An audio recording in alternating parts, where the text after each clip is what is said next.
Bonjour tout le monde et bienvenue dans cette nouvelle vidéo dans laquelle je vous partage 10 conseils pour arrêter de grignoter. Si vous êtes nouveau par ici, je m'appelle Émilie, je parle de bien-être corps et esprit et j'ai aussi fait une transformation physique, j'ai perdu plus de 80 kg. Et comme je suis très gourmande et que je vous partage régulièrement mes bonnes adresses sur les réseaux sociaux, c'est rose.poudre d'ailleurs si vous voulez m'y retrouver, eh bien on me demande très souvent comment je fais pour ne pas reprendre de poids. En général, les personnes qui me contactent ont deux problématiques, l'alimentation émotionnelle, donc je vous ai fait une playlist sur ce sujet, je vous invite à regarder toutes ces vidéos si ça vous concerne, et le grignotage. On me demande beaucoup si je grignote et du coup quelles sont mes astuces pour ne pas grignoter ou moins grignoter. Si vous regardez cette vidéo, c'est peut-être justement que vous avez tendance à manger en dehors des repas, à avoir faim ou alors à manger par habitude, par exemple typiquement devant la télé. La première question à se poser, c'est pourquoi je mange, pourquoi je grignote.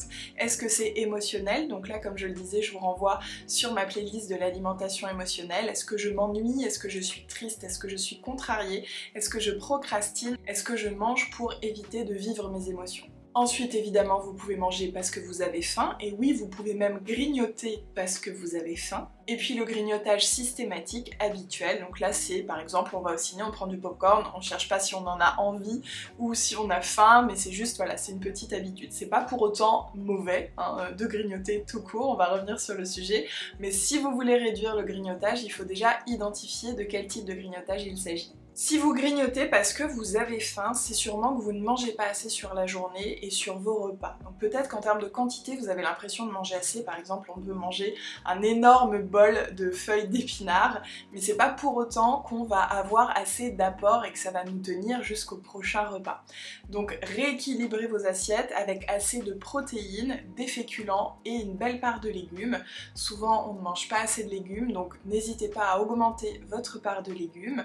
Et voilà, équilibrez vos assiettes pour vous assurer de manger assez à chaque repas. Ensuite, il faut différencier le grignotage du goûter. Peut-être que vous avez besoin de 4 repas sur la journée, ou de moins ou de plus, mais ce n'est pas pour autant du grignotage, c'est juste que vous avez un appétit qui est vite rassasié et donc qui fait que vous ne pouvez pas manger de grandes quantités sur chaque repas. Néanmoins, vous pouvez faire plusieurs repas sur la journée qui vont vous permettre d'avoir tous vos apports et qui du coup ne seront pas du petit grignotage intempestif. Souvent le grignotage c'est la main dans le paquet de gâteaux, dans les cacahuètes où on mange beaucoup des choses grasses, sucrées, transformées, sans faim, sans envie, mais voilà, où on va les manger comme ça, ou tout simplement on a envie de manger quelque chose, comme je vous le disais, soit émotionnel, soit parce qu'on a faim ou alors par habitude. Si vous faites partie des gens qui ont besoin d'un goûter, c'est ok, moi personnellement je goûte tous les jours, néanmoins je ne prends pas de petit déjeuner, je fais le jeûne intermittent et ça c'est tout à fait personnel. Si vous sentez le matin que vous avez faim, mangez. Si vous n'avez pas faim, ne mangez pas, ne vous forcez pas. Si vous avez faim à 10h, par exemple au travail, prévoyez un petit déjeuner que vous allez prendre à 10h et vous mangerez peut-être le midi à 13h. En fait, essayez de trouver ce qui vous va, ce qui correspond à votre appétit et à vos besoins. Pour ce qui est des habitudes de grignotage, je vous invite à essayer de les remplacer. Par exemple, si vous grignotez le soir devant le film, devant la télé, eh bien essayez de remplacer cette habitude par faire autre chose. Et ça peut être par exemple vous mettre de la crème sur les mains, vous mettre de l'huile sur les cuticules, vous faire un masque sur le visage, sur les pieds.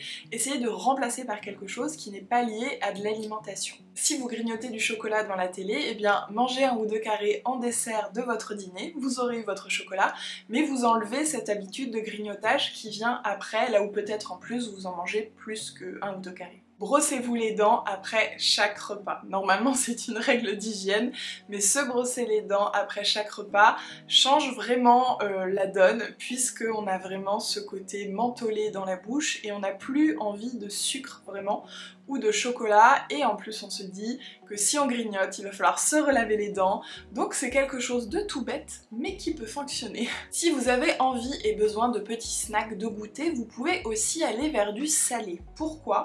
Parce que très souvent, quand on vient grignoter, snacker, prendre un goûter sucré, ça va être que du sucre. Et donc l'idée de snacker salé, en général, ça va introduire une protéine, même peut-être un lipide, et donc de ce fait, le petit snack est plus équilibré, et en plus le sentiment de satiété va durer plus longtemps, puisque les protéines et les fibres sont plus lentes à être digérées. Toutefois, si comme moi vous avez la dent très sucrée, je vous conseille de manger quelque chose avec votre petit snack sucré. Ça peut être une poignée d'amandes qui va apporter des lipides, ça peut être aussi manger une barre protéinée, donc qui va être sucrée mais il va y avoir des protéines. Ça peut être de manger quelques tomates cerises, quelques carottes aussi avec. Essayez de ne pas manger du sucre tout seul, tout simplement parce que ça va vous créer un petit pic de glycémie qui va vous donner un coup de fouet sur le cou mais qui va très vite redescendre et vous redonner envie de grignoter par la suite et encore plus du sucre, et en plus, eh bien, ça ne vous tient pas en termes de satiété très longtemps. J'ai toujours des petits légumes et des petits fruits à la croque et ça c'est quelque chose que je vous conseille aussi pour pouvoir grignoter avec des choses saines et en même temps augmenter votre consommation de légumes et de fruits. Donc par exemple pour les légumes, moi j'ai toujours des carottes, des endives, du chou-fleur, de la sucrine, des tomates cerises, j'ai toujours des crudités que je vais manger souvent quand je prépare à manger, ça me fait un peu mon entrée mais que je grignote, parfois avec des cornichons ou avec un petit peu de carré frais, comme j'en ai envie, ça peut être aussi à l'apéro, c'est très sympa. Et pour les fruits, j'adore les raisins sans pépins, les clémentines, en été les fruits rouges, quelque chose de petit que je vais manger finalement sans vrai appétit, mais si j'ai une petite envie de sucrer. Mon avant-dernière astuce, c'est de toujours avoir quelque chose de prêt en avance. Si je rentre chez moi et qu'il est tard, si j'ai travaillé, que j'ai pas vu le temps passer et que d'un coup j'ai super faim, mais que j'ai pas le temps de faire à manger parce que j'ai faim et donc je vais vouloir grignoter en attendant que ce soit prêt, eh bien j'ai toujours quelque chose dans le congélateur que j'ai préparé, que je n'ai qu'à sortir pour pouvoir manger. Et ça vraiment je vous invite à le faire, c'est très simple, il suffit quand vous faites quelque chose, un plat, une tarte, peu importe, vous en mettez une part ou deux au congélateur. Ça vous permet d'avoir des choses d'avance et de ne pas grignoter en attendant que les choses soient prêtes ou même en attendant une livraison. On peut se dire, notamment dans les grandes villes où c'est possible, qu'on va se faire livrer à manger parce qu'on n'a pas le temps, parce qu'on a faim, sauf qu'en attendant que la livraison arrive, on va grignoter parce qu'on a faim.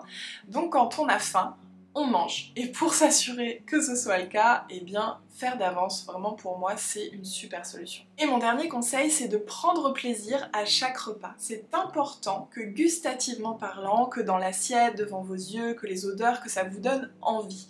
Si vous mangez juste pour manger, si vous mangez juste parce qu'il faut manger healthy ou parce qu'il faut manger ci ou ça, vous allez vous lasser et vous allez avoir envie d'aliments plaisir durant votre journée et il y a grande chance que vous alliez grignoter ces aliments. Donc assurez-vous à chaque repas que vous mangez quelque chose que vous aimez, qui vous fait plaisir et qui vous fait du bien aux papilles. Par exemple, moi je vous l'ai déjà dit, mais même pendant ma transformation physique, je mangeais du chocolat tous les jours. C'est un aliment dont je ne peux pas me passer, c'est un aliment plaisir que j'adore manger et j'en ai toujours eu tous les jours. Si vous avez d'autres astuces, n'hésitez pas à les partager en commentaire et si votre souci est plutôt émotionnel, je vous invite à regarder cette vidéo dans laquelle je vous partage 5 conseils pour arrêter de manger vos émotions. Je vous dis donc à tout de suite dans cette vidéo, je vous remercie d'avoir regardé celle-ci et je vous dis à la prochaine.